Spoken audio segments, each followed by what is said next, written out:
everybody, welcome back. Today we're taking a look at one of my favorite 8-bit beat-em-ups, and that's Mighty Final Fight for the Famicom and the NES. It was developed and published by Capcom, and it was released in all regions in 1993. It's obviously an adaptation of the original Final Fight, and it retains the same plot. Mayor Mike Hager's daughter Jessica is kidnapped by the Mad Gear Gang, so he, along with Cody, Jessica's boyfriend, and Guy, who is presumably an acquaintance of Jessica's and Cody's training partner, all set out to rescue her and free Metro City from Mad Gear's evil grasp. It's a good old-fashioned kidnapping plot. It's the perfect motivator to get to some ass kicking. Gameplay-wise, Mighty Final Fight is a fairly typical, straightforward beat-em-up, but it does do a few things different and actually a little bit better than the SNES game. For starters, it actually features all three playable characters, Hager, Cody, and Guy, but it is still a one-player game, which is a little disappointing. Beat-em-ups are always more fun with a friend, but the gameplay is still really good, so I guess it's forgivable. All three characters do play fairly differently from each other, Guy being by far the fastest but weakest, and Hager being the strongest and slowest, with Cody falling somewhere in the middle. A great feature of this game that isn't found in any of the other games in the series is the experience system. By defeating enemies, you earn experience points, and when you level up, your health and attack power both increase. Plus, when you reach level 4, you gain an additional special attack that's different for each character. A word to the wise, Hager actually starts the game at level 3, which is awesome, but he's still my least favorite character this time around. His slow speed makes catching the much faster CPU sometimes a bit frustrating, so I stick with Cody and Guy. Another returning feature is the ability to pick up weapons, but this time around, each character has access to only one weapon that's unique to them. Cody gets a good old-fashioned knife, Hager gets a really cool giant hammer a la Donkey Kong, and Guy definitely gets the best weapon in the game, ninja throwing stars that allow him to take out enemies from afar.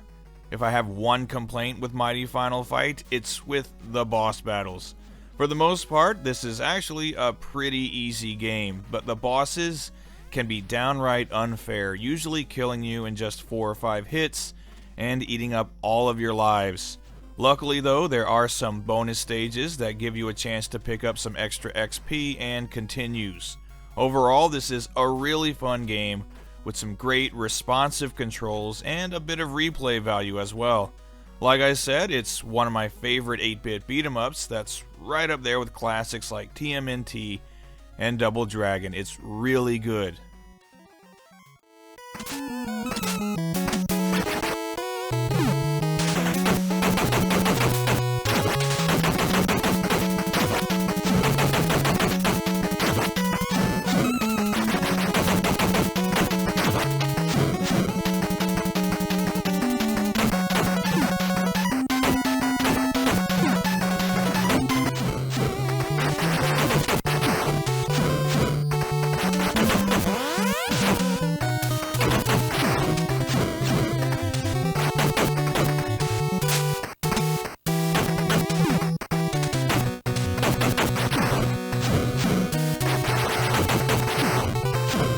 I also love the presentation in Mighty Final Fight. It just smacks of classic 8-bit stylings, but as it was a late release for the Famicom, it looks and sounds about as good as an 8-bit game can.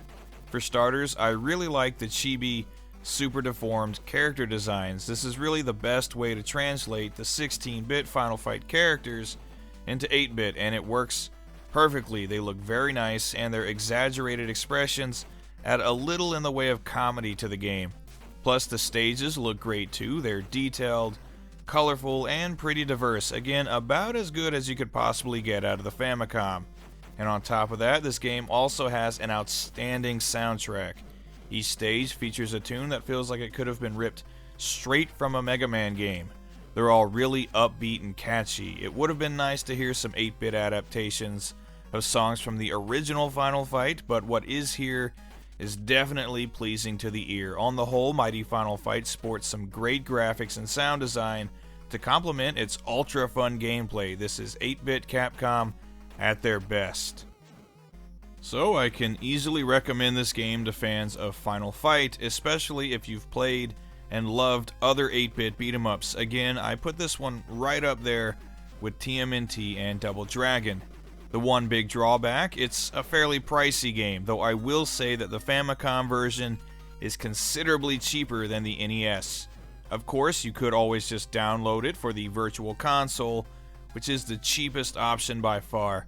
Regardless of which way you choose to play, on original hardware or digitally, you're almost guaranteed to love Mighty Final Fight. It's the game that proves it's not the size that matters.